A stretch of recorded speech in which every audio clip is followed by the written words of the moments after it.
If you are telling me that you're going to re-elect Ruto because he gave Baba a lift from the hotel to the venue of the AUC election, there's something very wrong with you.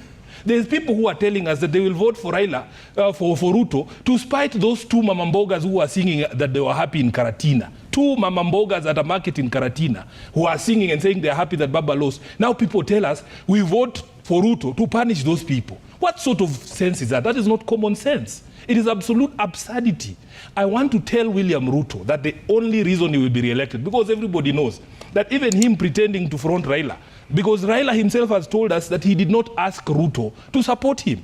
And when he announced that he was going to run for this thing, it was of his own volition. He said it himself. If there is somebody lying to Ruto, because everybody knows this was supposed to be a ruse to try and come and blackmail, because he knows people love Baba.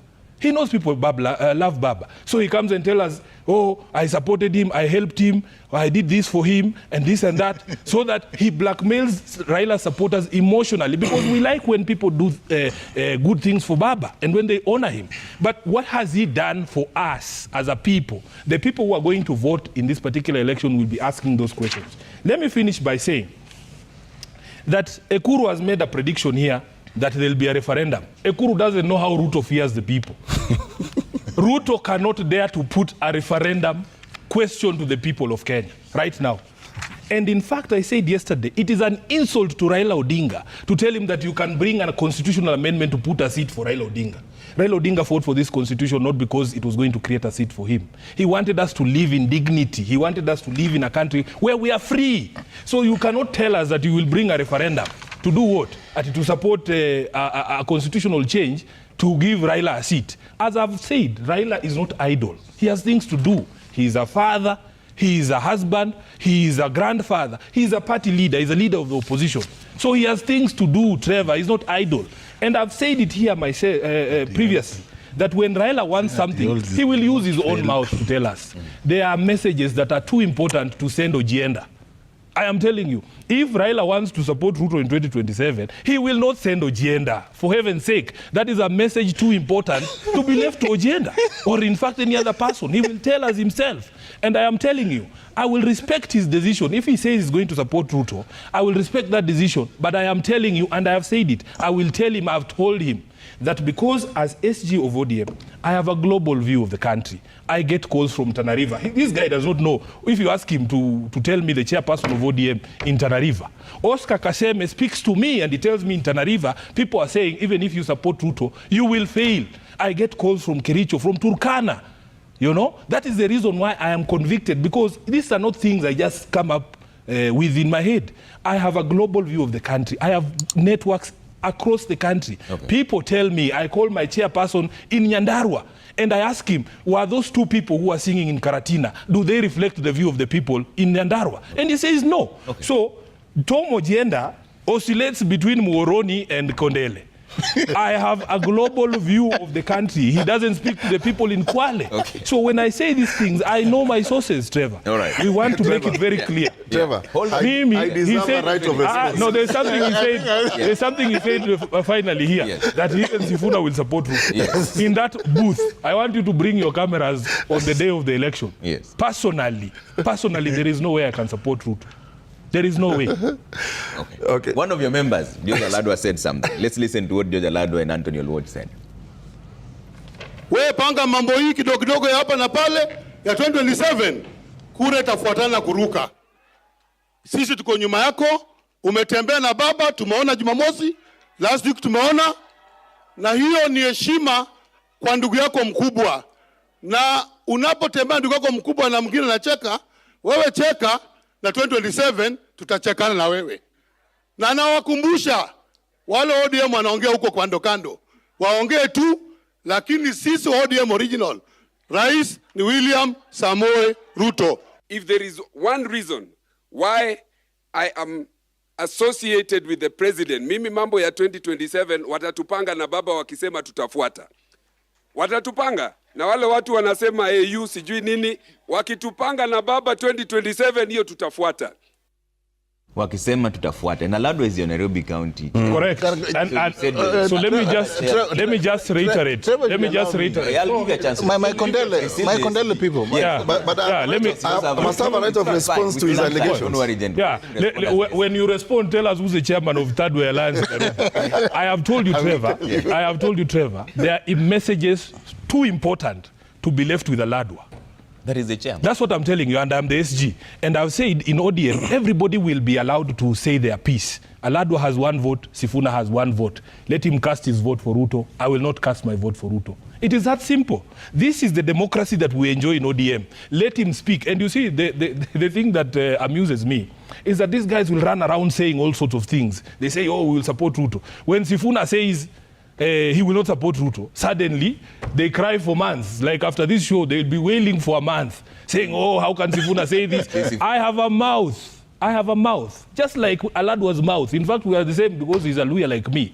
Aladwa can say things because he has the democratic freedom to say those things. If he has decided that he's going to vote for Ruto in 2027, that is up to Aladwa. He knows what he's getting out of there. But I cannot, for heaven's sake, reconcile my conscience to support a regime that is killing our people, a regime that has destroyed lives, a regime that has destroyed the economy, destroyed the livelihoods of Kenyans. So, up to them. Let everybody make a decision. That is why they give you an individual ballot. They don't bring all the ballots to the SG to vote for them. Everybody will cast their vote. I have made up my mind on how I'm going to cast mine. Let everybody cast their ballots and live with their conscience. Okay, Ekuru, you are interested. Listen, and I'm not going to go down to the trivialities of what Sifuna. No, tell us who your chairman in Nairobi is. Listen, how can it be that way? That's a very trivial issue, Sifuna. We are talking about bigger issues. Yeah, start with the small ones. Yes. No. Listen, I'll tell you this. As a matter of fact, your party is transactional.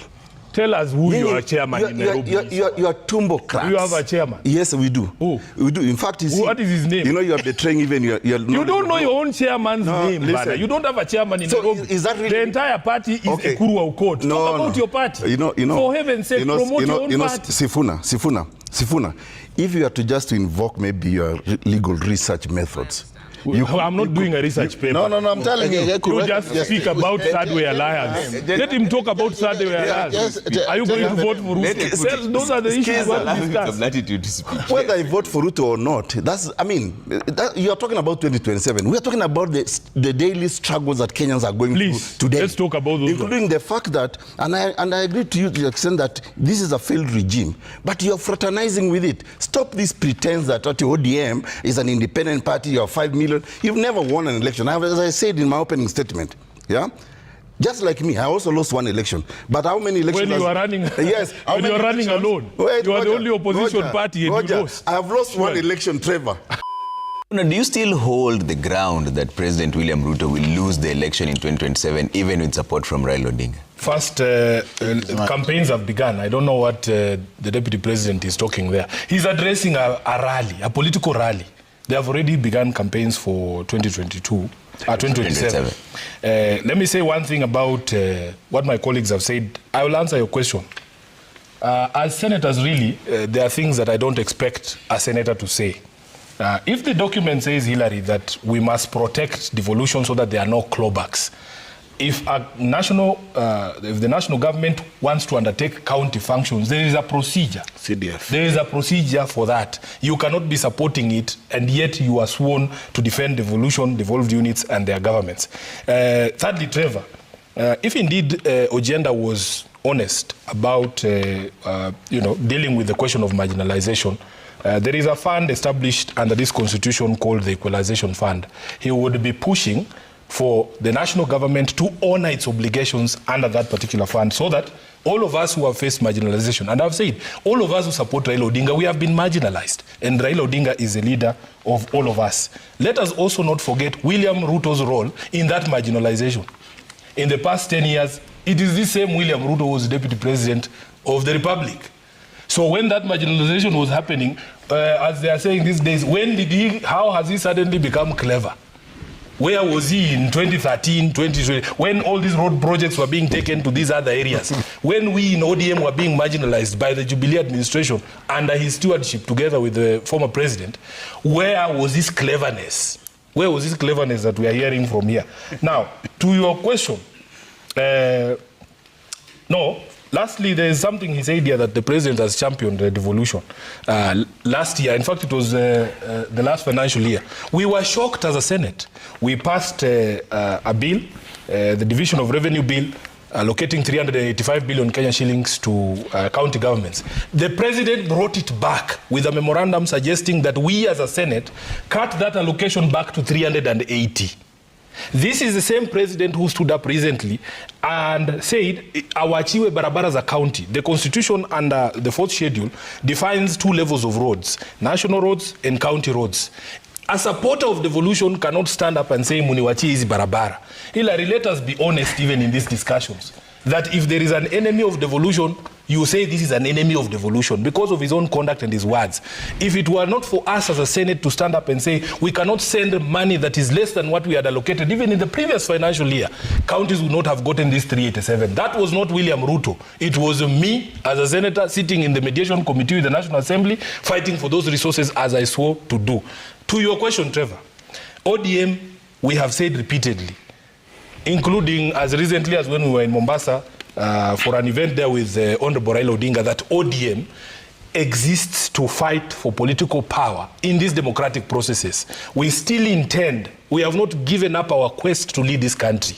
So we will be in the field to face whoever it is else will be there, including President William Ruto. And the natural consequence of that is we will make him a one-term president because we want to grab that power from him, so that we can do the things that we are saying we believe in. That is my straight answer.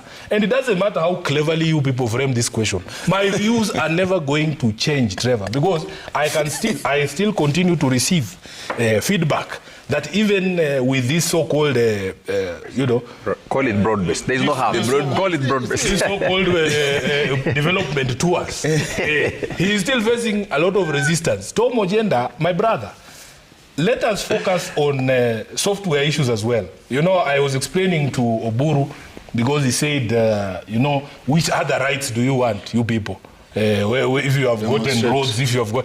That's not all it is about, you know? There are software issues in this country. I have said here that we want a democratic state, and which is what this document says.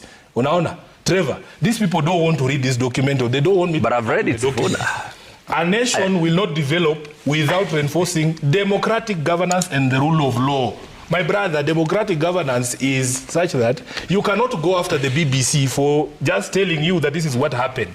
Why are you arresting young people for producing a film about events that we all saw? I was there in Parliament. Those things happened. The BBC is not fabricating anything. And in fact, all your media houses, including Citizen TV, covered these events. So why are you arresting people for just expressing themselves? That is running contrary to this document. Okay. Yeah. So you're confirming that ODM will field a presidential candidate? I am saying this political party called ODM exists for only one sole purpose. We are not like Third Way Alliance, which exists to go to court. We exist to compete for political power. So ODM has not given that up. In 2027, we will field candidates for all positions. A good one to be just a comeback. Hello guys, so those are some of the interviews that I found relevant to the future of ODM in the eyes of Sifuna. If you guys like it, make sure you like and subscribe and comment and tell me what do you think about the future of ODM. Until we meet next time with another interview, peace out and have a good day.